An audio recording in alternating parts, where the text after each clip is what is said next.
ये कहानी छतरपुर नाम के एक छोटे से गांव की है, जहां चारों तरफ हरियाली ही हरियाली थी। इसी गांव में संजय नाम का एक किसान रहता था, जो स्वभाव से बहुत मेहनती, खुशमिजाज और मददगार था।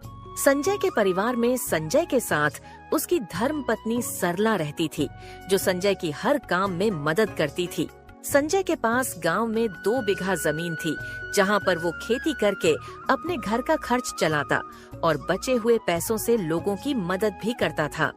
वहीं दूसरी तरफ संजय के बगल में उसका आलसी पड़ोसी रंजन रहता था, जिसे संजय पड़ोसी से बढ़कर अपना मित्र मानता था।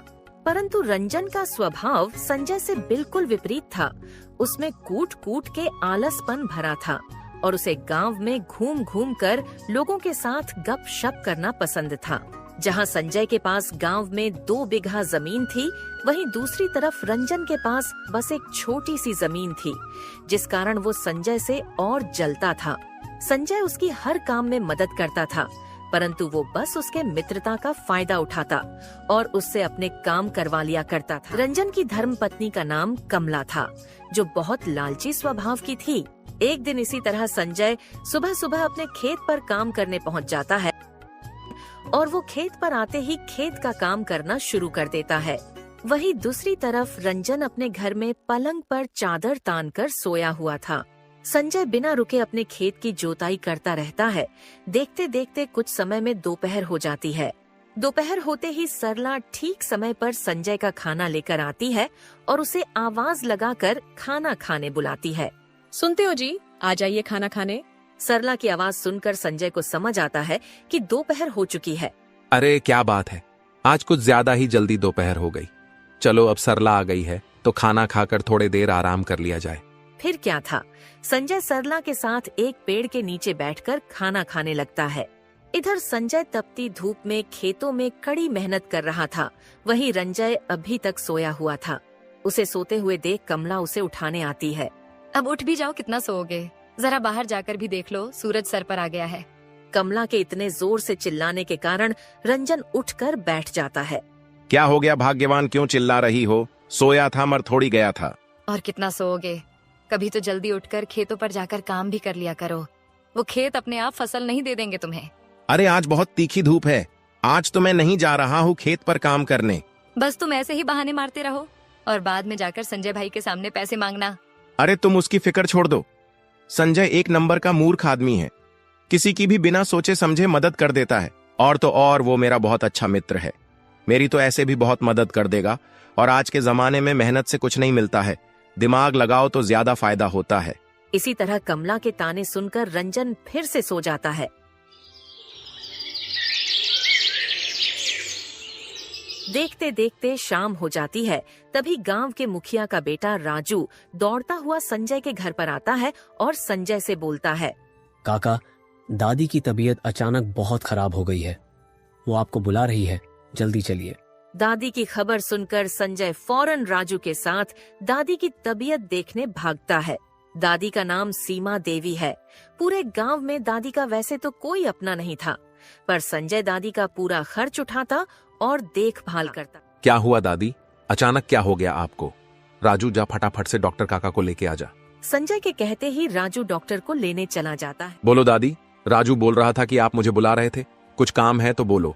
कुछ नहीं संजय बेटा, पता नहीं अचानक मुझे बेचैनी लगने लगी तो मुझे लगा मेरा अंतिम समय आ गया है, तो सोचा तुम्हें एक बार देख लूं तो मैं चैन से जा सकती हूँ। नहीं दादी, ऐसा मत बोलो, अभी तो आपको और जीना है। इसलिए दादी मैं आपको कब से बोल रहा हूँ, मेरे साथ चलकर रहिए ताकि सरला आपकी हमेशा देखभाल कर सके। नहीं बेटा, तुम तो जानते हो मेरी पूरी जिंदगी इस घर में गुजरी है और अब अपने अंतिम समय में मैं इसको छोड़कर नहीं जा सकती। इसलिए मैं चाहती हूँ कि मेरे जिंदगी की आखिर सांस इसी घर में निकले। दादी की ऐसी बातें सुनकर संजय बहुत भावुक हो जाता है। तभी पीछे से डॉक्टर आ जाता है और दादी की तबीयत देखने लगता है। क्या हुआ डॉक्टर साहब, दादी को क्या हुआ है? सब ठीक तो है ना? हाँ संजय, सब ठीक है, बस अब उम्र थोड़ी ज्यादा हो चुकी है तो बस इसीलिए ऐसा होता रहता है। पर अब इनका थोड़ा ज्यादा ध्यान रखना होगा, हो सके तो इनके साथ हमेशा किसी न किसी को रहना चाहिए। ठीक है डॉक्टर साहब, अब से मैं इनका ज्यादा ध्यान रखूंगा। बाकी सब ठीक तो है ना? कोई परेशानी की बात तो नहीं है ना? हाँ संजय, बाकी इनकी तबीयत ठीक है और मैंने कुछ दवाई लिख दी है। समय समय पर इनको देते रहना और अब से थोड़ा ज्यादा ध्यान देना। डॉक्टर दादी की तबीयत देखने के बाद वहाँ से चला जाता है। सुना ना दादी, डॉक्टर साहब ने बोला कि अब से आपकी ज्यादा देखभाल करनी होगी और वो सिर्फ आपके पास रहकर ही हो सकेगा। हाँ बेटा, पर मुझे अब ठीक लग रहा है। तुम्हें मेरी ज्यादा चिंता करने की जरूरत नहीं है। नहीं दादी, अब से मैं और सरला हमेशा आपके पास रहेंगे। अगर आप हमारे साथ हमारे यहाँ नहीं आ सकती तो क्या हुआ, हम तो आपके पास रह सकते हैं ना। मैं कल ही मेरा और सरला का सामान लेकर यहाँ आ जाऊंगा। ठीक है बेटा, जैसा तुमको सही लगे। राजू बेटा, हो सके तो तुम दादी के पास थोड़ी देर रुको। मैं अभी जाकर सरला को यहाँ भेज देता हूँ ताकि आज रात वो दादी के साथ रुक सके। फिर क्या था, संजय राजू को दादी के पास रहने को कहकर वहाँ से अपने घर चला जाता है। संजय फटाफट से अपने घर पहुँच जाता है और उसे देखकर सरला पूछती है, क्या हुआ जी, अब कैसी है दादी की तबीयत? सरला दादी की तबीयत फिलहाल तो ठीक है, पर डॉक्टर साहेब ने बोला कि अब हमें उनकी थोड़ी ज्यादा देखभाल करनी होगी।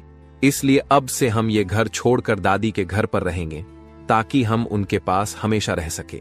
ये तो बहुत अच्छा रहेगा। इससे हम में से कोई ना कोई हमेशा उनके आसपास रहेगा तो हम उनका ज्यादा ध्यान रख सकेंगे।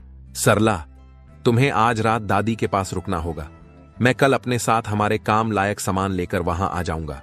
संजय से बात करने के बाद सरला दादी के घर के लिए निकल जाती है।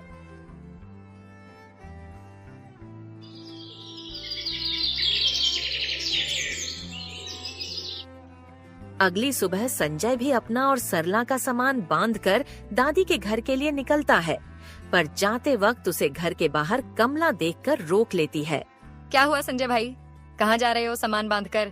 कहीं नहीं भाभी, बस दादी की तबीयत खराब है तो डॉक्टर ने सलाह दी है कि अब उनके पास हमेशा कोई ना कोई होना चाहिए देखभाल के लिए। तो अब से मैं और सरला दादी के साथ रहने वाले हैं। पर भाई, आप लोग अपना घर छोड़कर क्यों जा रहे हो? दादी को अपने पास ले आइए। नहीं ना भाभी, मैंने दादी से कहा था, पर दादी अपना घर छोड़ना नहीं चाहती, तो मैंने सोचा कि वो यहाँ नहीं आ सकती तो हम तो उनके पास जा सकते हैं ना। और हाँ भाभी, जब तक हम दादी के यहाँ है तो जरा तब तक हमारे घर का ध्यान रखना। अरे ये भी कोई कहने की बात है भाई साहब, आप निश्चिंत होकर जाइए। संजय कमला को सारी बात बताकर दादी के घर के लिए निकल जाता है। फिर ऐसे ही कुछ दिन बीत जाते हैं। संजय और सरला दादी के साथ अपना अच्छा समय बिता रहे थे।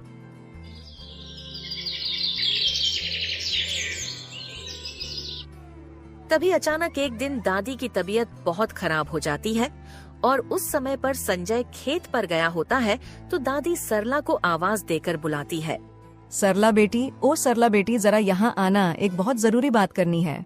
दादी की आवाज सुनकर सरला दौड़ते दौड़ते आती है। हाँ दादी बोलिए, क्या हुआ, आपको कुछ चाहिए क्या? नहीं बेटी, मुझे कुछ नहीं चाहिए, पर मुझे लग रहा है अब मेरे जाने का समय हो गया है। तुम जरा जल्दी से संजय को बुला दो, मुझे उससे कुछ बात करनी है। हाँ दादी, मैं अभी उन्हें बुलवा देती हूँ, आप निश्चिंत रहिए। सरला तुरंत घर के बाहर की तरफ चली जाती है ताकि वो संजय को बुला सके। पर जैसे ही सरला घर के बाहर आई तो उसने देखा वहाँ से राजू गुजर रहा होता है, तो वो फौरन आवाज लगाकर बोलती है, राजू बेटा, जरा जल्दी से जाकर संजय काका को बुला लाओ और उनसे बोलना दादी ने बुलाया है। सरला की बात सुनकर राजू तुरंत वहाँ से संजय को बुलाने चला जाता है। थोड़ी देर में राजू संजय के खेत के पास पहुँच जाता है। काका जल्दी चलिए, दादी ने आपको बुलाया है। क्या हुआ राजू बेटा, कुछ हुआ है क्या? ये तो पता नहीं काका, पर मैं जब दादी के घर के बाहर से गुजर रहा था तभी सरला काकी ने मुझे आवाज देकर कहा, संजय काका को बुला लाओ और बोलना दादी ने बुलाया है। अच्छा ठीक है, तो राजू बेटा तुम भी मेरे साथ चलो, क्या पता डॉक्टर साहब को बुलाना पड़ा तो तुम वहीं से चले जाना। संजय अपना सब काम छोड़कर राजू को अपने साथ लेकर दादी के घर की ओर चल देता है। कुछ देर में संजय दादी के घर पहुंचकर दादी से बोलता है, क्या हुआ दादी, आपने मुझे बुलाया, बोलिए मुझसे कुछ काम था क्या? हाँ बेटा, मुझे ऐसा लग रहा है कि मेरा अंतिम समय आ गया है, तो मुझे तुझे कुछ बताना था जो मैंने आज तक किसी को नहीं बताया है। नहीं दादी, ऐसा मत बोलिए, अभी तो आपको और जीना है। दादी की ऐसी बातें सुनकर संजय फौरन राजू को डॉक्टर साहब को जाकर लेकर आने बोलता है। राजू बेटा जल्दी से जाओ और डॉक्टर काका को लेकर आओ। नहीं बेटा, अब इसकी कोई जरूरत नहीं है, मुझे तुम्हें मेरे पुश्तैनी खजाने के बारे में बताना है। दादी आप पहले ठीक हो जाओ, बाद में इस खजाने के बारे में बता देना। राजू बेटा जल्दी से डॉक्टर काका को लेकर आओ। राजू वहाँ से फौरन डॉक्टर काका को बुलाने के लिए निकल जाता है। संजय बेटा, अब डॉक्टर को बुलाकर कोई फायदा नहीं है। तुम बस मेरी ये बात अच्छे से सुन लो। मेरे घर के बाहर जो पेड़ है, अगर तुम वहां खुदाई करोगे तो तुम्हें वहां एक जादुई संदूक मिलेगा। इस जादुई संदूक की खासियत है कि तुम इसमें जो भी चीज डालोगे वो कई गुना हो जाएगी। पर इसका इस्तेमाल जितना हो सके सुबह के समय पर करना, तुम्हें इसके जादू का असली असर दिखाई देगा। पर बेटा, एक बात याद रखना कि इस संदूक का कभी भी गलत इस्तेमाल ना तो करना और ना ही होने देना। अगर इसका गलत इस्तेमाल हुआ तो समझो इस्तेमाल करने वाला बर्बाद हो जाएगा। इस जादुई संदूक की एक खास बात ये भी है कि ये इसका इस्तेमाल करने वाले का इरादा भांप लेती है कि इसका इस्तेमाल सही काम के लिए हो रहा है या गलत। हाँ दादी, मैं समझ गया, परंतु मुझे नहीं जरूरत है जादुई संदूक की, क्योंकि मैं नहीं चाहता कि मैं उस संदूक के लालच में फंस जाऊं और अपनी जिंदगी बर्बाद कर लूं। नहीं बेटा, मुझे ऐसा नहीं लगता है, क्योंकि पूरे गांव में बस एक तुम ही ऐसे हो जो कभी अपनी नहीं सोचते हो। तो मेरे हिसाब से तो ये संदूक सिर्फ और सिर्फ तुम्हारे पास होना चाहिए। पर दादी, कहीं मैं इस जादुई संदूक के लालच में आकर कुछ गलत कर बैठा तो तुम इस संदूक को अभी मत निकालो। तुम्हें जब सही लगे कि उसकी जरूरत है तो तुम उस वक्त इसे निकालकर इसका इस्तेमाल भलाई के लिए कर लेना। और हाँ, अगर तुम्हें लगे कि इसका गलत इस्तेमाल हो रहा है तो इसे फिर से लाकर वहीं जमीन में गाड़ देना। ठीक है दादी, जब मुझे लगेगा कि इसकी जरूरत है तो मैं इसको जमीन से निकाल लूंगा। संजय से बात करते करते अचानक दादी की आंखें बंद हो जाती है। दादी, क्या हुआ दादी? आंखें खोलो दादी, कुछ तो बोलो दादी। पीछे से डॉक्टर आ जाता है और दादी की नब्ज जांचने लगता है। संजय भाई, दादी अब नहीं रही। डॉक्टर की ये बात सुनकर संजय और सरला रोने लगते हैं।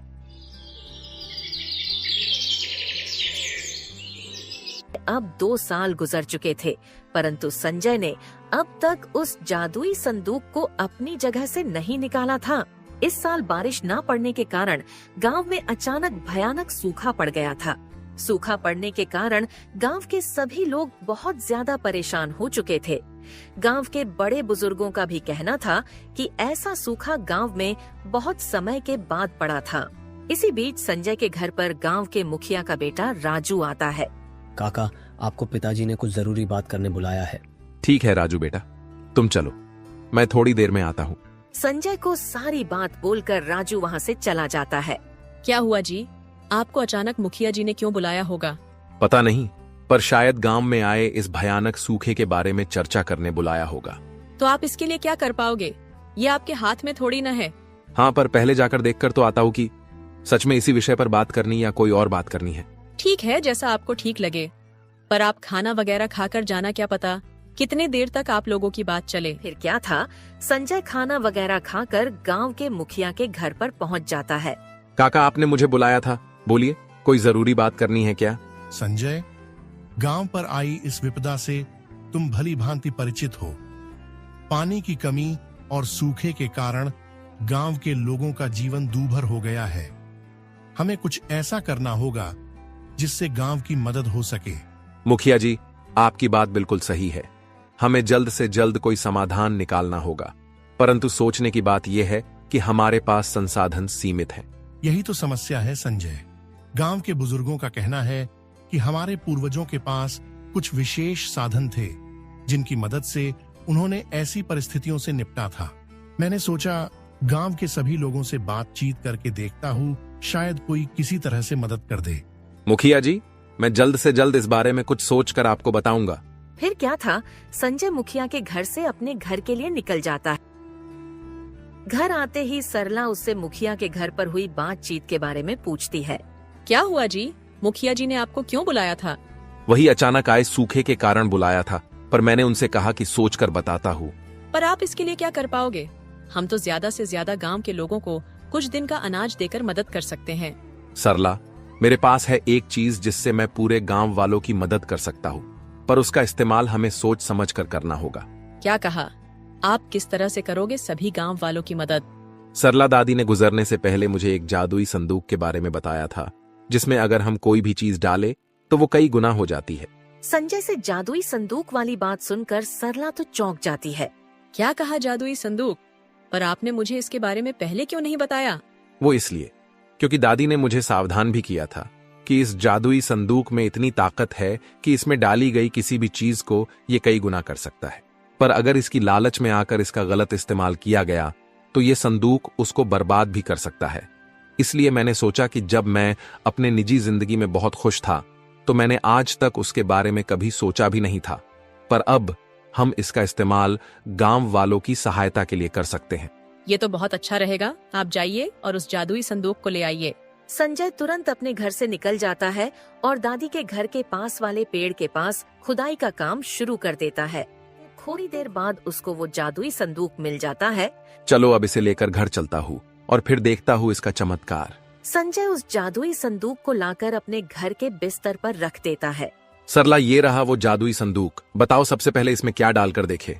अब इस मौके पर हम गांव वालों को अनाज देकर ही मदद कर सकते हैं, तो सबसे पहले इसमें हमें गेहूं का दाना डालकर देखना चाहिए।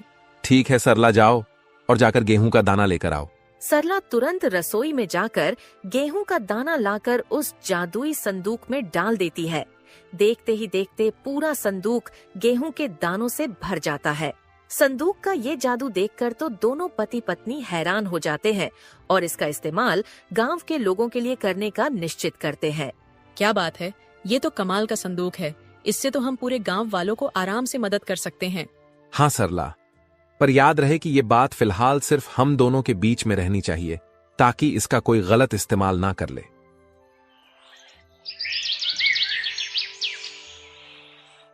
देखते देखते शाम हो जाती है और दोनों पति पत्नी जादुई संदूक से बहुत सारे अनाज की बोरियां भरकर तैयार कर लेते हैं। अब हमें ये काम रोकना होगा, क्योंकि दादी ने कहा था कि इसका असली जादू सिर्फ सुबह के समय पर दिखाई देगा और शाम हो चुकी है और मेरे हिसाब से इतनी बोरियां काफी है। अगर लगा तो मुखिया जी को पूछकर और भेज देंगे।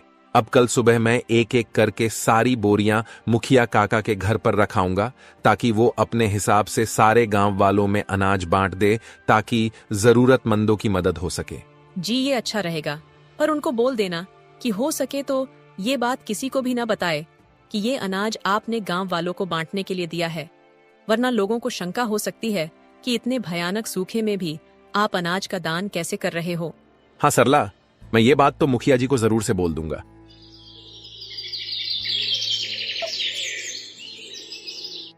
अगली सुबह जब संजय अनाज की बोरी लेकर मुखिया काका के घर के लिए निकलता है, उसी वक्त कमला उसे देख लेती है और पूछती है, क्या हुआ संजय भाई, अब सुबह सुबह ये बोरी लेकर किस तरफ चल पड़े?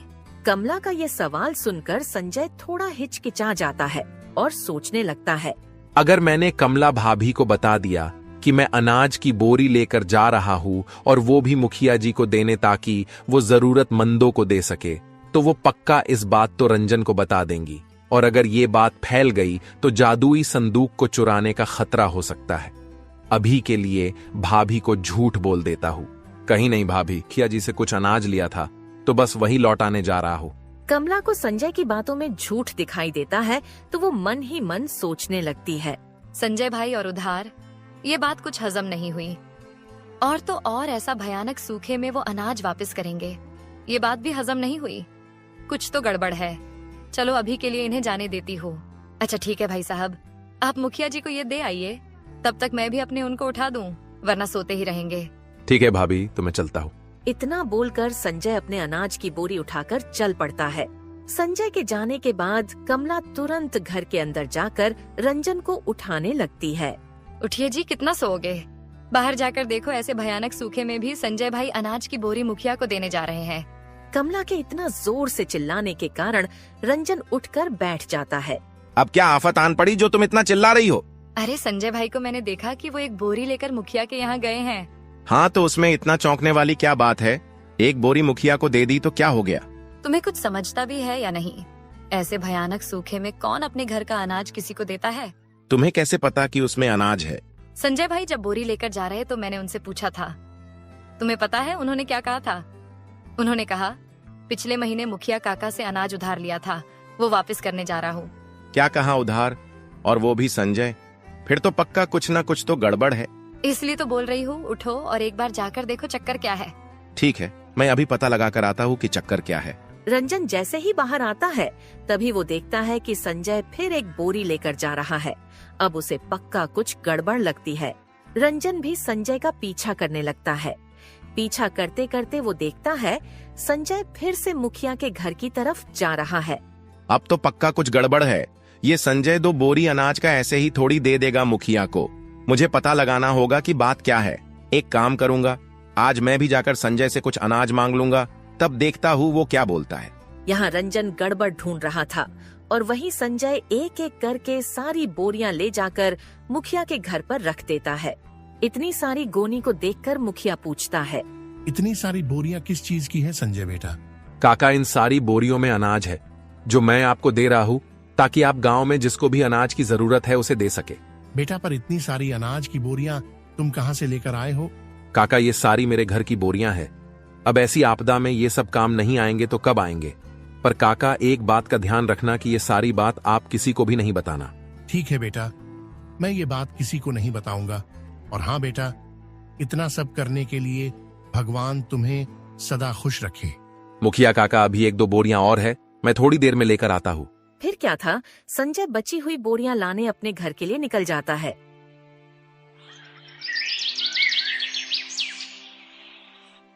उसी शाम रंजन संजय के घर पहुंच जाता है और रंजन को अचानक देखकर संजय बोलता है, अरे रंजन भाई, इतनी रात गए, क्या हुआ? कोई बात है क्या? हाँ भाई, एक छोटी सी मदद की जरूरत थी तुम्हारी, इसीलिए चला आया। हाँ बोलो ना भाई, मैं क्या मदद कर सकता हूँ तुम्हारी? भाई, वो मेरे घर का राशन खत्म हो गया था और फिलहाल मेरे पास पैसे भी नहीं है कि मैं दुकान से ले आऊं, तो सोचा तुमसे थोड़ा ले लेता हूँ। जैसे ही मेरे पास आएंगे मैं तुम्हें वापस कर दूंगा। बस इतनी सी बात। बोलो भाई, कितना चाहिए और क्या चाहिए, मैं तुम्हें लाकर दे दूंगा। रंजन तो संजय की बात सुनकर चौंक जाता है और सोचने लगता है, कितना और क्या? बोल तो ऐसे रहा है जैसे मैं जो बोलूंगा दे देगा। भाई, तुमसे जितना हो सके उतना चावल दे दो, बस, और कुछ नहीं। ठीक है भाई, मैं अभी तो नहीं दिला पाऊंगा, पर तुम कल सुबह सुबह आना और ले जाना। रंजन को संजय की बात नहीं समझी। वो फिर से सोचने लगा, अब भी नहीं दिला सकता, पर सुबह सुबह ले जाना। अभी नहीं है तो सुबह कहाँ से आ जाएंगे? एक काम करता हूँ, अभी निकलता हूँ यहाँ से और थोड़ी देर जासूसी करके देखता हूँ कि ये कहाँ से दिलाने वाला है मुझे चावल। फिर क्या था, रंजन वहाँ से चला जाता है और खिड़की के बाहर से संजय के घर के अंदर नजर रखने लगता है। वही दोनों पति पत्नी आपस में बात करने लगते हैं। सरला, 1 बोरी चावल की हमें और बनानी होगी रंजन भाई के लिए।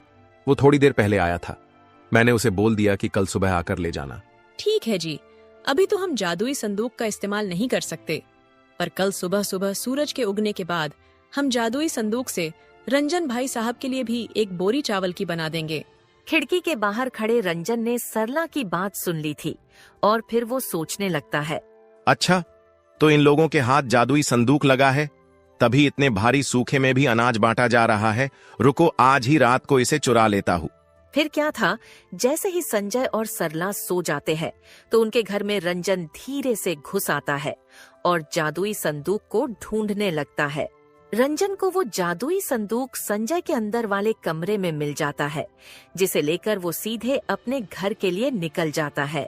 अभी तक कमला को इस संदूक की सच्चाई पता नहीं थी, इसलिए कमला रंजन पर भड़की हुई थी। वो जब घर उस जादुई संदूक को लेकर आया, तब कमला ने उससे पूछा, मतलब तुम इस संदूक के चक्कर में संजय भाई के घर पर इतनी रात को गए थे?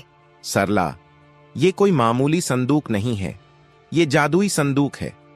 तुम जो बोल रही थी ना, संजय मुखिया को इतने भयानक सूखे में भी अनाज देने जा रहा था, वो सब इसका कमाल है। और संजय ने एक नहीं, कम से कम 10 बोरी अनाज मुखिया के घर पर पहुंचाया है, वो भी इसी संदूक की मदद से। मैं कुछ समझी नहीं, जरा ठीक से बताओ। मैं तुम्हें बताऊंगा नहीं, दिखाऊंगा, पर अभी नहीं, सुबह। मैंने सरला भाभी के मुंह से सुना कि ये सिर्फ दिन के समय पर काम करता है, तो कल सुबह सूरज उगने के बाद मैं तुम्हें इसका जादू दिखाऊंगा।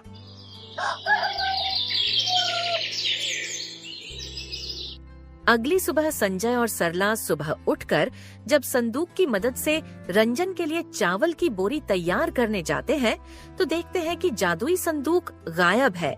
ये देखकर दोनों परेशान हो जाते हैं। ये क्या हो गया? कल रात तक तो संदूक यही था। सरला, तुमने कहीं और रख दिया क्या? नहीं जी, मैंने भी कल रात को उसे यही देखा था। मुझे लगता है किसी को जादुई संदूक के बारे में पता चल गया और उसने उसे चुरा लिया। ये तो अनर्थ हो गया सरला। अगर किसी ने उसका गलत इस्तेमाल कर लिया तो उस व्यक्ति पर बहुत बड़ी मुसीबत आ सकती है। हमें पता लगाना होगा कि ये किसने किया और संदूक को वापस जमीन में दबा देना होगा। यहाँ संजय और सरला परेशान थे और वहीं रंजन कमला को जादुई संदूक का जादू दिखाने वाला था। कमला, मुझे पता है कि वो लोग इस जादुई संदूक में अनाज डालते होंगे तो वो कई गुना बढ़ जाता होगा। तुम एक काम करो, मुझे 10 की नोट ला कर दो, मैं उसे डाल कर देखता हूँ क्या होता है। फिर क्या था, रंजन उस संदूक में 10 का नोट डाल देता है। कमला, अब देखो जादुई संदूक का जादू। थोड़ी ही देर में संदूक 10 के नोट से भर जाता है, जिसे देखकर दोनों पति पत्नी बहुत खुश होते हैं। क्या बात है, अब तो हम अमीर हो गए, अब पूरा गांव हमसे जलेगा। हाँ कमला, हाँ, अब तो मुझे काम भी नहीं करना पड़ेगा, बस रोज इसमें एक नोट डालो और बहुत सारे नोट निकालो। अभी दोनों खुश हो ही रहे थे कि जादुई संदूक लाल होना शुरू हो जाता है, क्योंकि उसने रंजन के लालच को भांप लिया था। तभी पूरे पैसे में आग लग जाती है। देखते देखते आग पूरे घर में फैल जाती है। आग को देख रंजन और कमला घर के बाहर आ जाते और रोने लगते हैं। वही बगल वाले घर से संजय और सरला भी जादुई संदूक की खोज के लिए बाहर आते और देखते हैं कि रंजन का पूरा घर आग की लपटों से घिर गया है। सरला, मुझे लगता है संदूक पक्का रंजन भाई के घर पर ही है। संजय इतना बोला ही था कि तब तक जादुई संदूक संजय के सामने आ जाता है, जिसे देखकर सरला संजय से कहती है, सुनिए, आप तुरंत जाकर इसे वापस से वही गाड़ आइए जहाँ से आप इसे लाए थे। फिर क्या था, संजय जादुई संदूक को फिर से ले जाकर दादी के घर के पास वाले पेड़ के नीचे गाड़ देता है। दोस्तों, इस कहानी से हमें 2 सीख मिलती है। पहली तो हमें कभी जीवन में लालच नहीं करना चाहिए, और दूसरी, हमें जब तक किसी चीज के बारे में पूरी जानकारी न हो, उस काम को करने से पहले कम से कम 10 बार सोचना चाहिए, क्योंकि अधूरा ज्ञान इंसान का कभी कभी सबसे बड़ा शत्रु साबित होता है। तो दोस्तों, कहानी आपको कैसी लगी हमें कमेंट में जरूर बताएं। अगर आपको हमारी मेहनत पसंद आई हो तो हमारे चैनल को सब्सक्राइब करना न भूलें और बेल आइकन दबाएं, ताकि नई कहानियों की नोटिफिकेशन सबसे पहले आपको मिले। धन्यवाद।